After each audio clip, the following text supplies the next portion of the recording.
Old Mr. McManus kept making robots, but he was never happy with them. Most of them wound up smashed into pieces on his workroom floor, but every once in a while one of them managed to sneak away, hiding off in the woods before he could sober himself up enough to dismantle them properly. And that was how we came by the Toothy Man. The kids all call him the Toothy Man because of the rows of jagged, broken gears that fill his rusty mouth. He's a difficult thing to describe, with his broken toaster of a face and his spindly little limbs. The Toothy Man looks sorta like a person. Most of the old man's robots tended towards that sorta basic humanoid shape. From a distance off, the Toothy Man looks almost like a regular person. A bit gaunt, perhaps, with his hunched back and arms that are just a little too long for the rest of his frame.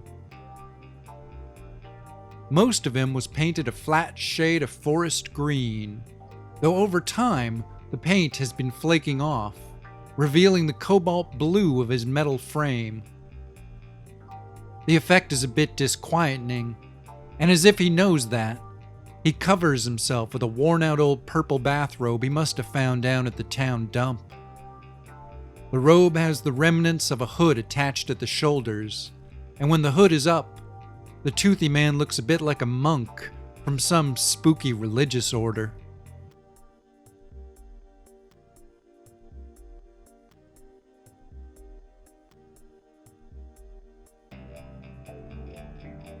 He lives in the woods, not far off from the highway when you're just driving into town.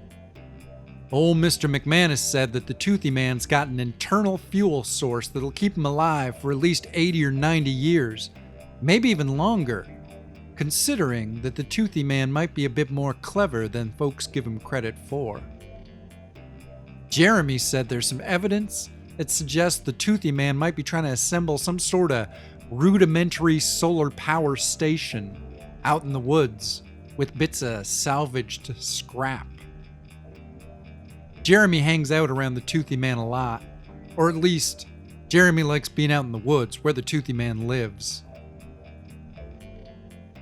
A few of the younger kids are kind of scared of the Toothy Man, which is understandable, especially if you see him moving around as it gets dark, hunched in his robe, scouring the ground for specifically shaped rocks and other miscellaneous debris. Mostly nobody really minds him, though. He's seen as an element of the town's eccentricities, watching the world go by with his little glowing red eyes. He can't really talk, but he scribbles these little notes, mostly about his dreams, which are little images created by the fragments of his processor that still retain life whenever he goes into his low power mode, usually to wait out a spell of bad weather. He dreams of a cold gray ocean, and of the stars coming down to the earth like rain. Sometimes he has nightmares too, or what we'd think of as nightmares, but those are often too abstract to survive the translation from his mind to ours. Still, if you're out walking in the woods and you have an eye out, you'll sometimes find his little notebooks full of the half-remembered visions he has when his mind is nearly all shut down and quiet. Other towns might have an old homeless person roaming around on the outskirts of town, living a life on the true fringes of society. In Quantum's Hope, we have the Toothy Man. If you find him out there, you can spend some time with him.